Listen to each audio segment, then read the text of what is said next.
Imagina que estás flotando a la deriva en medio del espacio. ¿Como los monitos de Among Us? Espera, déjame terminar. ¿Eso es un sí? No juegues con mi paciencia. Bueno, pues algo así sucede en el cuento de Bradbury, Calidoscopio. Queda en sus manos ponerse a leer cuando acabe este podcast. No se vayan, esto será rápido. Para conocer una obra a profundidad, es importante conocer al autor. Cuidado con las piezas voladoras y la música incómoda. Este cuento te hará volar la cabeza. No literalmente, espero.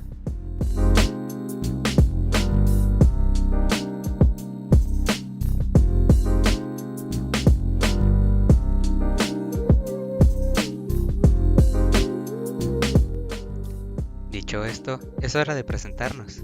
Mi nombre es Oscar y Y yo soy Dibeli. ambos estudiantes de filosofía.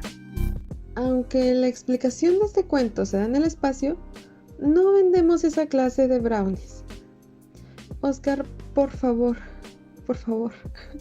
dime que salvaste la comida. Todo acaba de explotar y moriremos aquí. ¿Piensas en comida? ¿En serio? Espera. Creo que tengo una tortilla aquí en mi traje. Sí, seguro Neri Vela estaría muy orgulloso de ti. Ajá, la encontré. Ay, no. Para quienes no lo sepan, Neri Vela fue el primer astronauta mexicano que llevó por primera vez una tortilla al espacio en 1985. La tortilla es menos peligrosa que el pan. Ya sabes, por las migajas. ¿No te asusta siquiera, no sé, la muerte inminente? Bueno, bien decía Epicuro que la muerte es una quimera. Pues cuando yo estoy, ella no está. Y cuando ella está, yo no. ¿Por qué debo de angustiarme o por qué debería? Ya veremos si la angustia no entra en tu mente cuando finalicemos. En fin, empecemos. ¿Quién es Ray Bradbury y por qué aún no han leído su obra? Lo segundo, no tengo idea. Bradbury es uno de esos autores poco valorados. Se graduó de la escuela secundaria en el 38 y se ganó la vida como vendedor de periódicos hasta el 42. Comenzó a escribir desde niño, pero publicó su primera historia en 1938 en una revista de aficionados.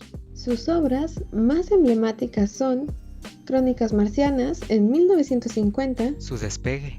El hombre ilustrado en 1951 Nuestro cuento, Calidoscopio, se desprende de este último. y claro, Fahrenheit 451. Tal vez su obra más conocida.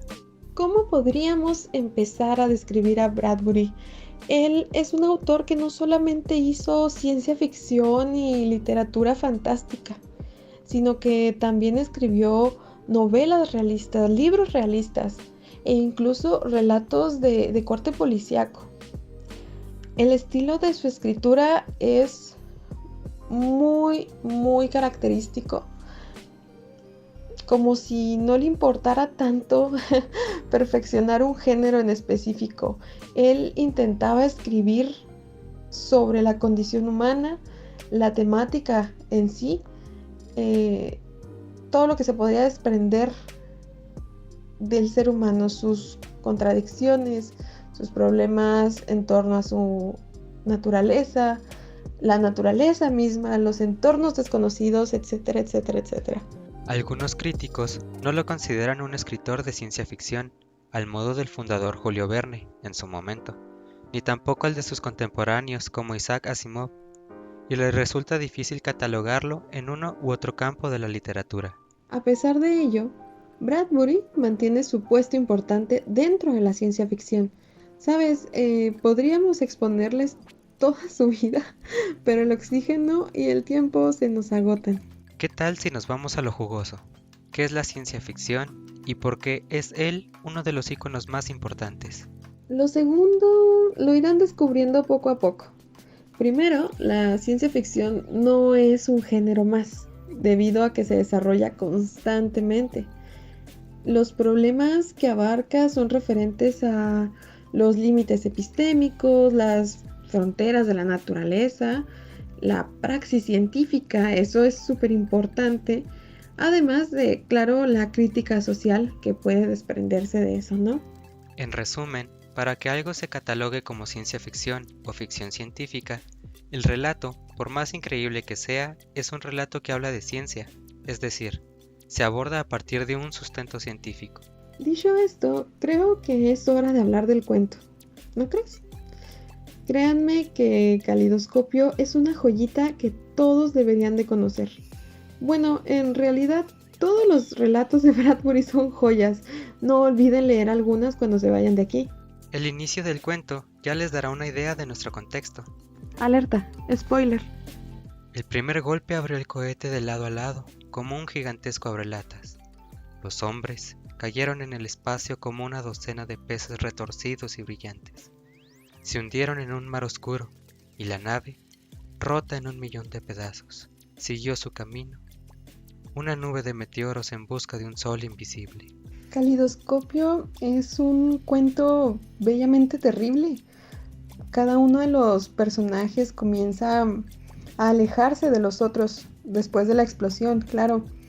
Y como bien nos señala Bradbury, dice, se separaban siguiendo distintos caminos y ya nunca podrían reunirse otra vez. Estaban encerrados en sus trajes del espacio, con los rostros pálidos en los cascos de vidrio. No hubo tiempo de recoger unidades de energía. Con ellas hubiesen sido como botecitos salvavidas en el espacio. Si hubiesen salvado a sí mismos, hubiesen salvado a otros. Sin aquellas unidades de energía, eran solo meteoros insensatos, lanzados hacia destinos irrevocables e indiferentes. ¡Qué miedo!, ¿no? ¿Cómo es que Bradbury podía retratar el terror de ese escenario? Pasaron unos 10 minutos antes de que el terror inicial se desvaneciera del todo, o eso es lo que se nos indica.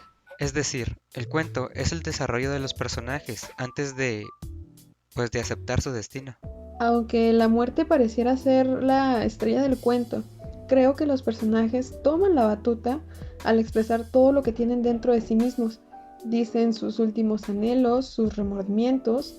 Sale a flote la resignación, la angustia, la soledad, el hastio, la indiferencia, la frustración y de forma irónica la aceptación y la felicidad de algunos recuerdos. Incluso el asco de alguno de ellos. Porque este cuento puede ser clasificado dentro de la ciencia ficción. En el cuento, la justificación científica está de por medio, además de que el contexto no puede ser adaptado en otro escenario. Bradbury maneja bien el miedo que puede producir lo desconocido. Cada uno de los personajes comienza a desgarrarse, algunos físicamente y otros moralmente hablando. Atacan verbalmente, gruñen y entran en conflicto.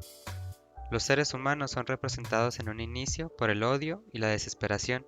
En este cuento, Ray nos enfrenta con la necesidad del ser humano de dar un sentido a su vida. Los astronautas que esperan la muerte no pueden hacer más que rebobinar aquello de lo que alguna vez se sintieron felices, o deprimidos, o ridiculizados, mayormente esto último. Todo esto mientras se encuentran en el mar oscuro del espacio, como niños perdidos en una noche fría. Los otros callaban, meditando en el destino que los había traído a esto, caer y caer. No podían hacer nada, hasta el capitán guardaba silencio. Ninguna orden ni ningún plan conseguiría que las cosas fueran como antes. ¿Qué es el ser humano sin su confort? Una criatura indefensa en medio de una nada absoluta. La razón parece disolverse a ratos, luego reaparece para nuevamente caer. Pensamientos como el deseo de compensar una vida terrible y vacía, o bien, de reparar los actos de una vida sin sentido o sin valor. Algo que nos convirtiera en personas diferentes, personas plenas. ¿Logras realmente identificarte con el personaje principal y con los otros? Nada importaba en este punto, tal vez solo su conciencia. Volvemos otra vez a las preguntas fundamentales, ¿no? ¿Cuál es el sentido de la vida? ¿Qué es la muerte? ¿Bajo qué condiciones vivimos? ¿Qué tanto me importan los otros? ¿Puedo ser yo sin esos otros? Recordemos de dónde nace este relato. El Hombre Ilustrado es una colección de historias que de alguna forma se enlazan entre sí. A pesar de que otras obras de Bradbury son más conocidas que esta, El Hombre Ilustrado se revela como una colección de preguntas distintas, de escenarios diferentes, donde sientes que te lleva mientras estás leyendo, ¿sabes? En lo personal me atrapó más que sus otros trabajos. Bueno, que las historias sean tatuajes que se mueven en el cuerpo de un sujeto es bastante interesante. Raro, pero interesante. ¿Qué habrá pasado con él? Lo dices como si no lo supieras. Queda en ustedes ponerse a leer el libro para descubrir su final. Al menos tú y yo moriremos sabiéndolo. Pero regresemos a Calidoscopio. Creo que todos nos podemos identificar con alguno de los astronautas, en el sentido de cómo es que vemos nuestra vida y claro, el grado de riqueza de nuestros recuerdos. O el grado de miseria. Creí que yo era la divertida aquí, pero es que es muy difícil no emocionarse y entristecerse al mismo tiempo. Sin duda es uno de mis relatos favoritos. ¿Por qué sería de tus favoritos? Porque usualmente se asocia la ciencia ficción con alienígenas, con robots, etcétera. No nos damos cuenta que se vuelve pionera en escenarios futuros donde el ser humano es su propio enemigo. Diría Hobbes, el hombre es el lobo del hombre. Algo así, algo así. Además de ello, describe en tan pocas páginas un escenario tan feo para cualquiera. Descubre los más crueles pensamientos y las ambiciones que no se pudieron dar. Cuando lo lees, no sabes de qué lado ponerte, porque hace que te cuestiones lo que tú hubieses hecho. Hace que nos demos cuenta que muchos de nosotros somos malos, o bueno, aquello que entendemos como malo, claro. O tal vez no hablamos de maldad como crueldad, sino como envidia o ambición. ¿Serán lo mismo? Aquí es cuando podría seguir interviniendo la filosofía, ¿no? Al cuestionarnos todo lo que creíamos, todo lo que deseábamos, ¿no? Oscar, Oscar.